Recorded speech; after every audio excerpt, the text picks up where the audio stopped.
अरविंद केजरीवाल जी की ब्रेन को permanent damage हो सकता है, और ये तिहाड़ जेल की रिपोर्ट दिखा रही है। अगर इसी तरह अरविंद केजरीवाल जी का शुगर लेवल लगातार गिरता रहा, खतरनाक लेवल्स तक पहुंचता रहा, और खास करके रात के समय में अगर शुगर लेवल गिरता रहा, तो अरविंद केजरीवाल जी कोमा में जा सकते हैं।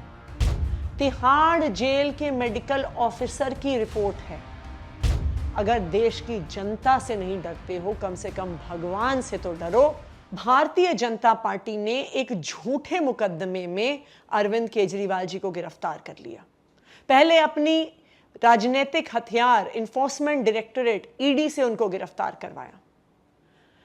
जब उनको समझ में आ गया कि उस मुकदमे में वो जेल से बाहर निकलने वाले हैं, ट्रायल कोर्ट से जमानत मिल गई, सुप्रीम कोर्ट से भी जमानत मिलने वाली है, तो अपने दूसरे राजनीतिक हथियार सीबीआई से उनको गिरफ्तार करवा लिया। इसलिए कि जब ईडी से जमानत मिल जाए, जो कि कुछ दिन पहले सुप्रीम कोर्ट से मिल गई, फिर भी अरविंद केजरीवाल जी जेल से बाहर ना आ पाए। और जेल में भारतीय जनता पार्टी क्या करने की कोशिश कर रही है? भारतीय जनता पार्टी अरविंद केजरीवाल के स्वास्थ्य को, उनके शरीर को परमानेंटली डैमेज करने के लिए, उनके शरीर को परमानेंटली खराब करने की कोशिश कर रही है।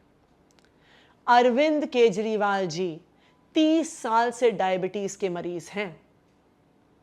कोई भी डॉक्टर आपको बताएगा कि डायबिटीज की बीमारी में या तो आपका शुगर लेवल बहुत ऊपर चला जाता है या बहुत नीचे आ जाता है।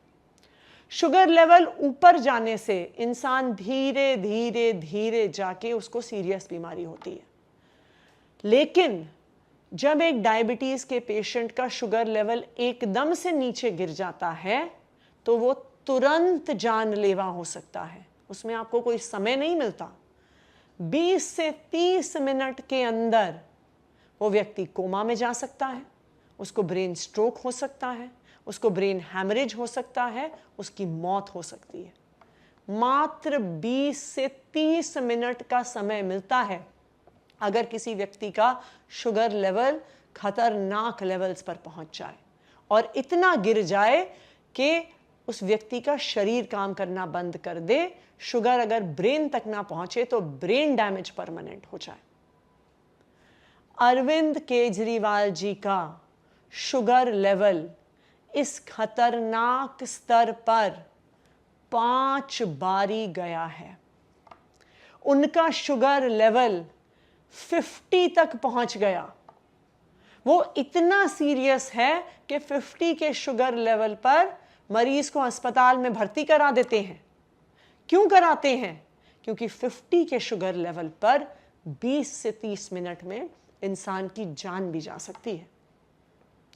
आज अरविंद केजरीवाल जी जो दिल्ली के मुख्यमंत्री हैं, आज अरविंद केजरीवाल जी जो दिल्ली के लोगों के भाई हैं, उनके बेटे हैं, आज अरविंद केजरीवाल जी जिनको पूरा देश एक राजनीतिक नायक के रूप में देखता है, आज उस अरविंद केजरीवाल की जान को भारतीय जनता पार्टी ने खतरे में डाल दिया है। सबको पता है अरविंद केजरीवाल डायबिटीज के मरीज हैं। सबको पता है कि लो शुगर लेवल होने से अरविंद केजरीवाल की जान को खतरा हो सकता है। और भारतीय जनता पार्टी इस स्तर तक गिर सकती है कि आज उन्होंने सुबह सुबह तिहाड़ जेल के माध्यम से, तिहाड़ जेल प्रशासन के माध्यम से कुछ डॉक्यूमेंट्स मीडिया को पहुंचाए दिखाने के लिए कि अरविंद केजरीवाल के स्वास्थ्य में कोई समस्या नहीं है। लेकिन भारतीय जनता पार्टी को यह पता होना चाहिए कि अंत में चाहे वो जितना भी झूठ बोले, जीत हमेशा सच्चाई की ही होगी।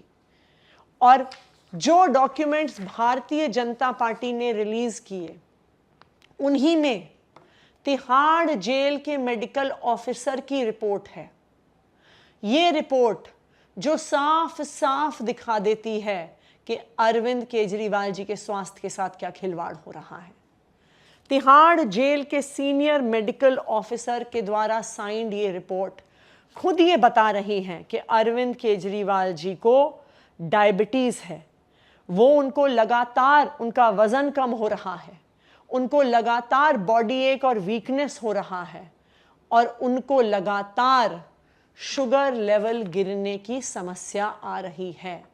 ये आम आदमी पार्टी नहीं कह रही है, ये हम नहीं कह रहे हैं, ये तिहाड़ जेल के सरकारी डॉक्टर कह रहे हैं। अगर इसी तरह अरविंद केजरीवाल जी का शुगर लेवल लगातार गिरता रहा, खतरनाक लेवल्स तक पहुंचता रहा, और खास करके रात के समय में अगर शुगर लेवल गिरता रहा, तो अरविंद केजरीवाल जी कोमा में जा सकते हैं। अरविंद केजरीवाल जी को ब्रेन स्ट्रोक हो सकता है। अरविंद केजरीवाल जी की ब्रेन को परमानेंट डैमेज हो सकता है। और ये तिहाड़ जेल की रिपोर्ट दिखा रही है। मैं भारतीय जनता पार्टी से ये कहना चाहूंगी कि अरविंद केजरीवाल जी के स्वास्थ्य के साथ खिलवाड़ बंद करो। अरविंद केजरीवाल के स्वास्थ्य पर राजनीति करना बंद करो। अगर देश की जनता से नहीं डरते हो, कम से कम भगवान से तो डरो, और किसी के स्वास्थ्य और किसी की जिंदगी के साथ खिलवाड़ मत करो।